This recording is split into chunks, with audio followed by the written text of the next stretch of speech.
নমস্কার বন্ধুরা, তোমাদের জন্য আবার একটা নতুন রেসিপি নিয়ে চলে এসেছি। আজকে দেখে বুঝতেই পেরেছো পটলের একটা রেসিপি নিয়ে এসেছি, একদম নিরামিষ নারকেল পটলের রেসিপি। একটু অন্যরকম নিরামিষ দিনে, মানে শুকনো ভাতের সাথে, সাদা ভাতের সাথে তো ভালো লাগবে, রুটির সাথেও ট্রাই করতে পারো। চলো, সেই জন্যে এখানে পটল নিয়ে নিয়েছি। যথারীতি পটলগুলো ফ্রিজে থাকার জন্যে একটু গাগুলো শুকিয়ে গেছে, তাতে কিছু অসুবিধে নেই। চলো আমরা খোসা ছাড়িয়ে এই দেখো এইভাবে কেটে নিয়েছি। কিছু পটল একটু পাকা ছিল, এখন তো পটল এইরকমই হয়। আর এখানে টমেটো নিয়েছি, আর এখানে নারকেলের টুকরো নিয়েছি, আর কাঁচা লঙ্কা নিয়েছি। আরও কিছু লাগছে, সেইটা রান্নাটা দেখতে দেখতে তোমরা জানতে পারবে, পুরোটা না দেখলে জানতে পারবে না। এখানে আমি তেল দিয়ে দিচ্ছি, সর্ষের তেলে করছি, তোমরা সাদা তেলেও করতে পারো। যেহেতু পটলটাকে ভালো করে ভাজতে হবে, সেহেতু একটু বেশি তেল দিচ্ছি। ভালো করে তেল দিয়ে তেলটা গরম হলে, সর্ষের তেল অবশ্যই ভালো করে একটু গরম করে নিতে হয়। গরম করে তারপরে পটলগুলোকে ভালো করে দিয়ে ভাজতে হবে, সেই জিনিসটা কিন্তু খেয়াল রাখতে হবে। একটু গরম হলে পটলগুলো দিয়ে দিচ্ছি। আর এখন তো খুব বেশি কচি পটল পাওয়া যাবে সেরকম নয়, পাওয়া যায়, কিন্তু দুই একটা মাঝখানে এরকম হলদে হয়ে যাবে, তাতেও কোনো অসুবিধে নেই। খেতে কিন্তু নিরামিষ দিনে অবশ্যই ট্রাই করে দেখো, ভালো লাগবে, একটা অন্য রকম রেসিপি। আর বর্ষার সময় কিন্তু এই রেসিপিটা দারুণ যাবে। কেন সেটা বলছি, পরবর্তীকালে একদম শেষে তোমরা বুঝতে পারবে।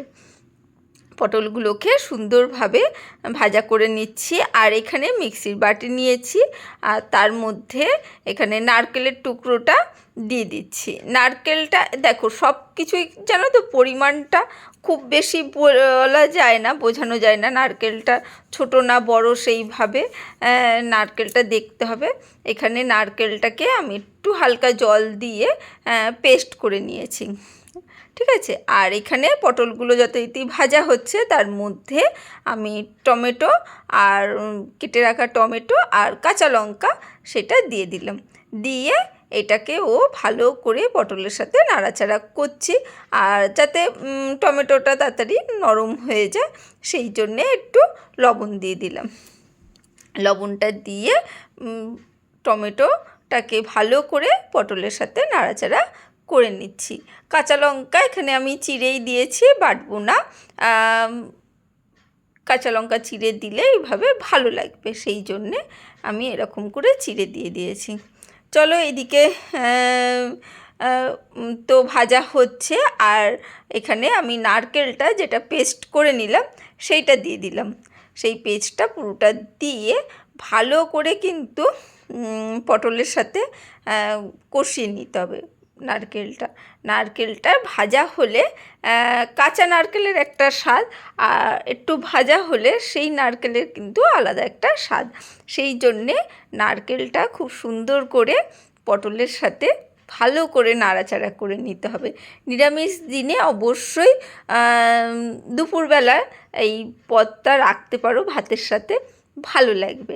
সব সময় তো খুব বেশি আহামরি খাবার রান্না করতে হবে সেই রকম কিছু না, খুব সিম্পল কিন্তু খুব সুস্বাদু খেতে হবে, এই রকম রান্নাগুলোও ট্রাই করা দরকার। চলো, এটাকে ভালো করে কষিয়ে নিচ্ছি।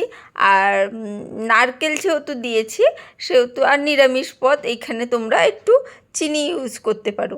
আর যদি না চাও করবে না, এখন তো অনেকেরই সুগারের ব্যাপার থাকে, সেহেতু নাও করতে পারো।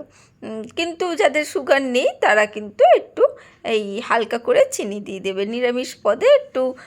তারপরে নারকেলের পদে একটু চিনি পড়লে কিন্তু ভালোই লাগে, তাই না? চলো, যাদের তো মানে সুগার রয়েছে তাদের কিছু করার নেই, তাদের সেইটা ছাড়াই করতে হবে। ভালো করে নাড়াচাড়া করার পর এখানে আমি দিলাম একটু পোস্ত বাটা।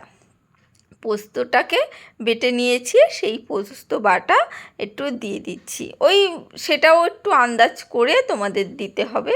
পোস্তটা বাটা আর দেখাইনি, আমি বেটে রেখে দিয়েছি, সেইভাবেই দিয়ে দিলাম।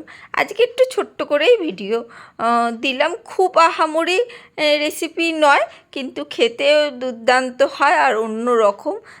সবাই যখন পাতে দেবে তখন কিন্তু সবাই বলবে বাহ, জিনিসটা বেশ অন্য রকম। তো এখনও শেষ হয়নি, পুরোটা না দেখলে কিন্তু শেষ পর্যন্ত বুঝতে পারবে না বর্ষার সময় কেন এই রেসিপিটা আরও বেশি ভালো জমে উঠবে। কারণ এবছরে তো মনে হয় বর্ষাটা একটু বেশিই হচ্ছে, খুব বৃষ্টি হচ্ছে সারা দিন ধরে, খুবই বৃষ্টি হচ্ছে। মানে দুদিন অন্তরই খুব বৃষ্টি হচ্ছে, যার জন্যে ওয়েদারটা কেমন ঠান্ডা ঠান্ডা স্যাঁতস্যাঁতে মতন হয়ে থাকছে। তাই এই রেসিপিটা কিন্তু এই সময় ট্রাই করতে পারো, ভালো লাগবে। আর ভালো করে নাড়াচাড়া করে পোস্তটাকে হালকা করে একটু জল দেবো, যাতে ওই পটলগুলো একটু ভালো করে সেদ্ধ হয়, সেই জন্যে।